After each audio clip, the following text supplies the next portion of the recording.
What's up, Guam? Dave Delgado here for KUAM Sports. Thanks for watching tonight on the show. We're going to hear from track athletes Bleu, Perez and Regine Tugade. The two athletes are trying to qualify for the 2021 Tokyo Olympic Games. Now, the Track and Field Federation only has one spot, and the two athletes are vying for that chance to represent Guam in Japan. As far as staying in shape, I live in Seattle, so that's kind of like the epicenter of where all this the coronavirus is. Started up here in Seattle or Kirkland. So a lot of things were shut down. We were on lockdown for say like a month and a half, maybe 2 months. So everything was closed down. As far as training, me and my coach kind of had to get creative about how I could get my track and field training and how I could still stay on top and stay in shape. So anywhere from doing grass runs, finding an open field to doing my workouts on that, to maybe doing some of my drills like on the street in front of my house, or even doing hill sprints up the hills from my house. So basically just making the use of what's around me to kind of get my workout in to help me stay prepared. Luckily also my girlfriend's parents also have a indoor gym, so I was able to kind of get some barbell lifts in. If it was raining outside, they also had a treadmill. So just basically just finding ways and getting creative with what's around me to stay in shape. And what has the Federation been telling you as far as qualifications and things you need to do in order to stay on top of your goal of qualifying for the Olympic Games? As far as right now, it's what a lot of people out here are struggling with. Like at least in my federation, like how to get qualifying times to basically finding meets and putting up times, basically running as fast as we can, in hopes that we could either hit like an A or B qualification for the Olympics in my event. But yeah, as far as that, it's just basically trying to find a meet out here or even like a time trial that has official results. That'll help me, with my Olympic trials or, going to the qualifications. Let's talk about your events and your times in the events that you compete in. Mm-hmm. I mainly compete in the short sprint, so the 100 meter to 200 meters. My fastest time, at least for the 100 meters, I've ran a wind-aided 10:85 with a 2.1 win, so it's 0.1 off of, what the legal standard is for, an actual time. But with a legal wind, without any aid, I run 11 flat, for the 100 meter. The 200 meters, predominantly my better event. I've run 22:51 last year as a personal best from the Pacific Games. Well, I'm right now, as far as track and field, basically, as far as this year, it's hard to say because of all the coronavirus and what's happening right now. There's not really much going on. I know a lot of my friends back home, like Regine and Paul. They're still training right now, as far as I know, and they're still staying in shape. I think they're hoping to do some meets if the governor allows for bigger events and gatherings, which would be nice. It would be good to see where everyone's at back at home. But it's right now it's up in the air as far as what we're doing right now. Anything in the works for you? Any competitions lined up, or have you heard from any organizations out there that there could be possible meets in the future? Yes, actually, there's a few meets coming up this week in Oregon. So I was talking to my coach about the next few meets I'll be running, and we're kind of going to take just this next 4 weeks off to build back up. I did have a time trial last week to kind of see where my body is, and I did pretty well. My body felt good. It was just more of just staying healthy to see where I'm at. But we're going to take this month off, and then there's more meets coming up in Oregon and I think Washington once this the coronavirus hopefully dies down.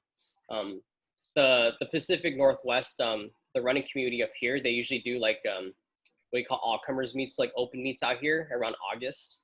I think they're still trying to shoot for that, but if it does happen, I'll definitely be over there to get some times in, and hopefully just run fast and put some qualification times up there.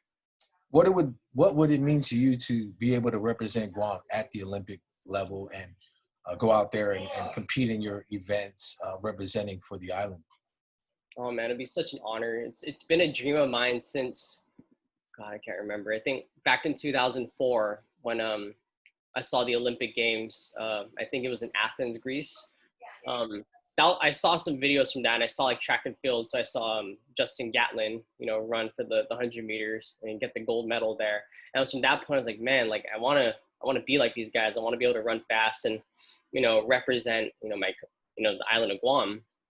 And then growing up and then going running track at Father Duenas, like I didn't really think of track outside of like high school, but being able to run out here, go to D1 college, helped me open my mind into maybe I could represent my island and go to the bigger stage out there.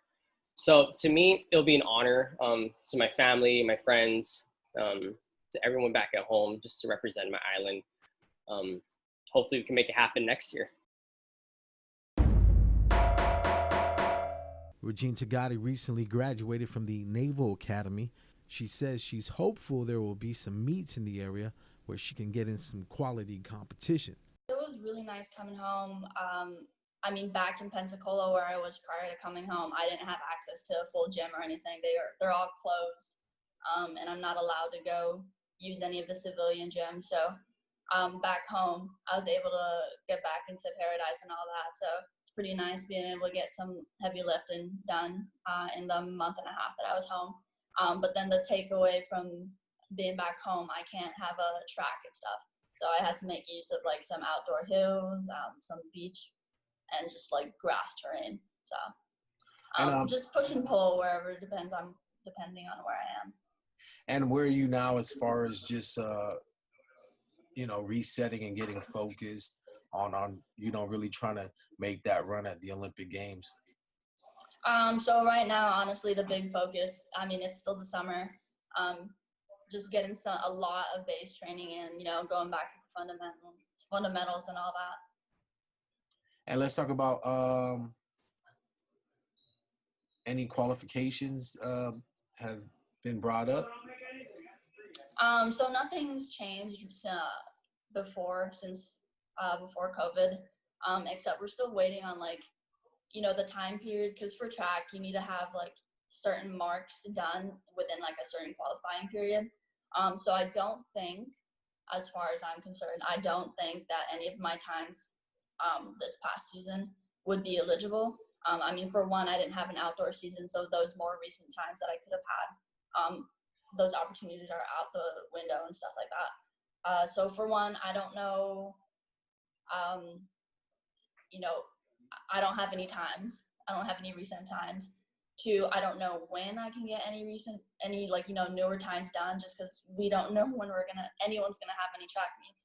I mean, the times that we're seeing that all these pro athletes are doing, they're doing like some time trials or stuff like that, like in a controlled setting and stuff. No real meets are going on right now. So that's a big question mark too. We don't know what's gonna change in terms of the qualifying period. And recently we've heard about athletics having a male and female competitor able to qualify for the Olympic Games. Now it's down to one athlete. What did you think about that decision when you first heard about it being cut down to now one athlete from your specific events? I mean, well, obviously that's like a big, that's so heartbreaking to me. I mean, for one, that's an opportunity taken away from like one athlete. That's 50% of like the contingent that Guam could have possibly sent for track and field. And that's, like I said, the opportunity is huge. It used to be, I mean, in the past Olympics, it was always one male, one female, your top athletes for both. But now it's just, the top athlete, period. So it's going to be tough. I mean, it's a little hard to deal with just because, we're all friends, we're all family in the track federation and all that, So it really is just going to be, how are you going to, what times are better compared to each gender and stuff. And as far as your military commitment, I'm sure the Navy, are they giving you leadway if you are able to qualify for the Olympics? How does that work? Yeah, so that is another big question mark on top of another hurdle. For me personally, because I have such a unique situation. I mean, for one, I have my obligations for the Navy. So, and I'm not in school anymore, so that's a completely different story. If I were in school, 100%, I'd be able to go. But right now, it's up to Big Navy, not the Naval Academy. So I really just have to speak to my command and see, like, hey, what are my options? Am I able to, get some time off to go to the Olympics? For one, because I'm going to be on a ship. I'm going to be in the middle of the ocean for a hefty amount of time. So, well, I don't know if I'm going to get out there. Hopefully I can. And if I can get out to the Olympics at the time that it's happening, I need to make sure that I have ample time on land to train on the track. I mean, on the ship, I'll be able to do a lot of lifting and all that and work with what I have. But I think optimal training for my event, I would need a track.